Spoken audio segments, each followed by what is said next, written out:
জীবনের কোনো ক্ষেত্রে হতাশ হওয়ার কোনো সুযোগ নাই।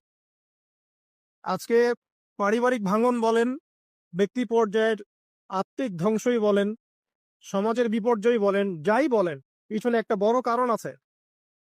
সেটা হলো আল্লাহ থেকে দূরে থাকা মানুষের, আল্লাহ থেকে হতাশ হয়ে যাওয়া। আর এই কাজটা শয়তান করিয়েছে মানুষকে আল্লাহ থেকে দূরে সরানোর জন্য। কিন্তু আল্লাহ রাব্বুল আলামিনের কাছে কেউ যদি যেতে চায়, মন থেকে যদি আল্লাহকে একটা বারও ডাকে, আল্লাহ তবে এক ডাকের মাধ্যমেও তার গুনাহ মাফ করতে পারে। দুজন ব্যক্তির ঘটনা পড়লাম। একজন ব্যক্তি প্রচন্ড রকম আবেদ, প্রচুর ইবাদত করে। আপনারা জানেন ইবলিসও কিন্তু আবেদ ছিল, ইবলিস কিন্তু প্রচুর ইবাদত করেছে। এখন ওই ব্যক্তির একজন বন্ধু ছিল, এটা বানু ইসরাইলের ঘটনা।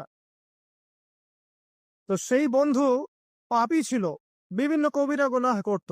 আর এই আবেদ ব্যক্তি বারবার তাকে নসিহত করত, গুনাহ ছেড়ে দাও, তুমি পাপ করছো, গুনাহ ছেড়ে দাও। তখন সেই ব্যক্তি যে পাপ করছে সে বলতো যে আল্লাহ কি তোমাকে আমার রক্ষক বানিয়েছেন? আল্লাহ কি তোমাকে আমার উপর দারোগা বানিয়েছেন? আমাকে আল্লাহর হাতে ছেড়ে দাও, আমাকে নসিহত করতে এসো না। একদিন এই আবেদ ব্যক্তি তার বন্ধুকে একটা জঘন্য পাপ করতে দেখলো, এমন একটা পাপ যেটা দেখে তার মনে ধারণা আসলো এটা চরম জঘন্য একটা কাজ। তখন সে মুখ ফসকে বলে ফেলল যে আল্লাহ তোকে আর মাফ করবে না, আল্লাহ তোকে জান্নাত দিবে না।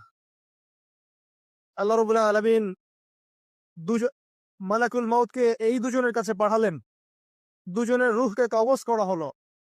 এবার আল্লাহ পাক তার সামনে তাদেরকে উপস্থাপন করে বললেন যে তোমাকে আমার রহমত সম্পর্কে কে গ্যারান্টি দিয়েছে যে আমি কাউকে রহমত করব কি করব না? যাও, আমি তোমাকে জাহান্নামে পাঠালাম, ওই ব্যক্তি যে আমার রহমত প্রত্যাশা করেছে আমি তাকে জান্নাত দিয়ে দিলাম।